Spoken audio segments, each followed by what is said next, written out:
সুপ্রিয় শিক্ষার্থীবৃন্দ, আসসালামু আলাইকুম। সবাই কেমন আছেন আপনারা? আজকে আপনাদের দেখাবো দ্বাদশ শ্রেণীর ভর্তি যে অনলাইন পোর্টালে কিভাবে ব্যবহার করবেন, কিভাবে এই আবেদনটি করবেন সেই সম্পর্কে বিস্তারিত দেখাবো। এবার কিন্তু সম্পূর্ণ নতুন নিয়মে যে আবেদন হবে সেই আবেদনের বিস্তারিত আজকে দেখো। আপনারা ঘরে বসে মোবাইল থেকে কিংবা কম্পিউটারের যে কোনো জায়গা থেকে কিন্তু আবেদন করতে পারবেন।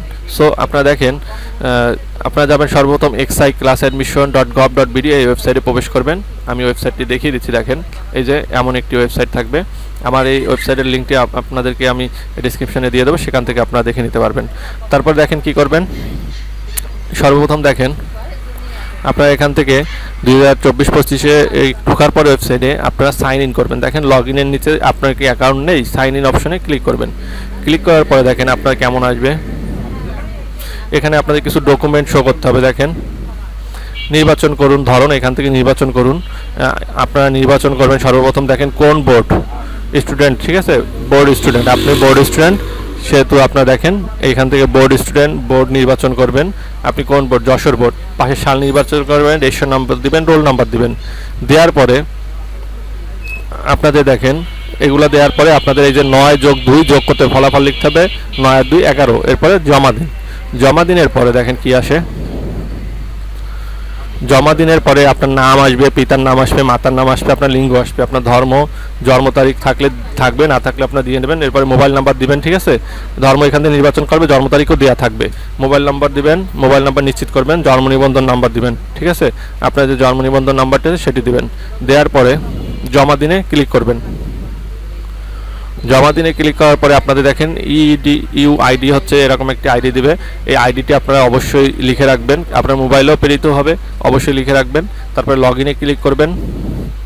লগ ইনে ক্লিক করার পরে আপনাদের বোর্ড সিলেক্ট করবেন। এটা হচ্ছে গিয়ে আপনার লগ ইনে ক্লিক করার পরে এটা হচ্ছে গিয়ে দেখাচ্ছি। এই যে লগ ইনে সাইন ইন করবেন। সাইন ইন করে ইউজার নেম পাসওয়ার্ড লিখবেন আপনার মোবাইলে যেটি যাবে। পাসওয়ার্ড লেখার পরে আপনারা নতুন পাসওয়ার্ড দিয়ে নেবেন, যেহেতু ওইটা পুরনো পাসওয়ার্ড, ওটার মেয়াদ শেষ হয়ে যাবে। নতুন পাসওয়ার্ড দিবেন 1 থেকে 8 অক্ষরের ভিতরে, ঠিক আছে। এরপরে আপনাদের গো টু স্টুডেন্ট ড্যাশবোর্ডে চলে আসবে, ঠিক আছে। গো টু স্টুডেন্ট ড্যাশবোর্ডে আসার পরে আপনাদের যেটি করতে হবে দেখেন,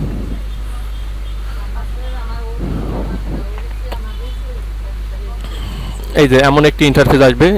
এখান থেকে কিন্তু আপনাদের সম্পূর্ণ দেয়া থাকবে ইউআইডি, আবেদনকারীর নাম, বাবার নাম, মায়ের নাম, লিঙ্গ, আপনাদের পত্রের অবস্থা জমা দেওয়া হয়েছে কিনা, জমাদানের তারিখ, টাকা জমা দেওয়া হয়েছে কিনা, সব কিছু ডিটেল দেখবেন। এই বাম সাইডে থেকে কলেজ অনুসন্ধান, কোন কলেজ আপনি দিবেন সেটা সিলেক্ট করতে পারবেন। এরপরে দেখেন ব্যক্তিগত তথ্য থাকবে এখানে, এগুলো আপনারা দেখে নিতে পারবেন। রেজিস্ট্রেশন নাম্বার থাকবে, মেধাক্রম, বিজ্ঞান, আপনাদের কত মেধাক্রম, পাশের বছর সব থাকবে এখানে। এরপরে দেখেন আবেদনের অবস্থা দেখা যাবে এখান থেকে। এরপরে আপনার কলেজ সিলেক্ট করবেন কীভাবে দেখেন, কলেজ অনুসন্ধান, কলেজ নির্বাচন করবেন। এখানে বোর্ড, এখানে জেলা, এখানে থানা, এখানে কলেজ নাম দিলে চলে আসবে, ঠিক আছে। তো আসার পরে আপনারা দেখেন এই যে কুমিল্লা বোর্ড দিলাম, আমি যশোর বোর্ড দিলাম, তারপরে খুলনা দিলাম, কিংবা থানা যেটা খুলনা সদর দিলাম। দেওয়ার পরে দেখেন কলেজ আসবে। এই যে কলেজের যে কলেজ আছে, এই যে কুমিল্লা, ব্রাহ্মণবাড়িয়া, যে সব থানা আছে, এই থানার আন্ডারে কতগুলো কলেজ আছে সবগুলো দেওয়া থাকবে। আমি এক একটা করে সিলেক্ট করতে থাকবো, ঠিক আছে। আবার অন্য থানা সিলেক্ট করতে চাইলেও সেখানেও সিলেক্ট করব। এরপরে দেখেন ডে দিব না দিব সব লেখা থাকবে এখানে, কোন ভাষণে আছে স্কুলটিতে, সায়েন্স, আর্টস, কমার্স, আমি সেটা সিলেক্ট, আমি সায়েন্স হলে সায়েন্স, কমার্স হলে কমার্স সিলেক্ট করব, ঠিক আছে। এরপরে ব্যক্তিগত তথ্য থাকবে, সব সিলেক্ট করার পরে এরপরে আবেদনপত্র জমা দিতে এগিয়ে যান। এইভাবে কিন্তু আপনারা আবেদনপত্রটি ঘরে বসেও করতে পারবেন, ঠিক আছে। সো এই ছিল হচ্ছে কি আজকের ভিডিওটি।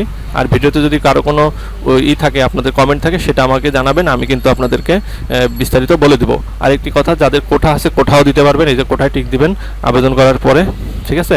আর কোনটা 1 নম্বর, 2 নম্বর, 3 নম্বর দিতে চাচ্ছেন তাও কিন্তু সিরিয়ালি অনুযায়ী দিতে পারবেন, ঠিক আছে। সো এই যে কোঠা আছে কিনা কোঠায় টিক দিবেন, সর্বশেষে আবেদন সাবমিট করবেন। তাহলে এইভাবে আপনারা দেখতে পারবেন কতগুলো কলেজ দিলেন। এই সম্পর্কে বিস্তারিত আমি আরও একটি ভিডিও নিয়ে চলে আসবো। সো এই ভিডিও দেখে আপনারা যদি না বুঝতে পারেন কমেন্টে জানাবেন, আমি আরও একটি ভিডিও আপনাদেরকে করে দেখাবো। সো ভালো থাকবেন, সুস্থ থাকবেন, এই কামনা করে বিদায় নিচ্ছি। আবার দেখা হবে অন্য কোনো ভিডিওতে অন্য কোনো দিন। আল্লাহ হাফেজ।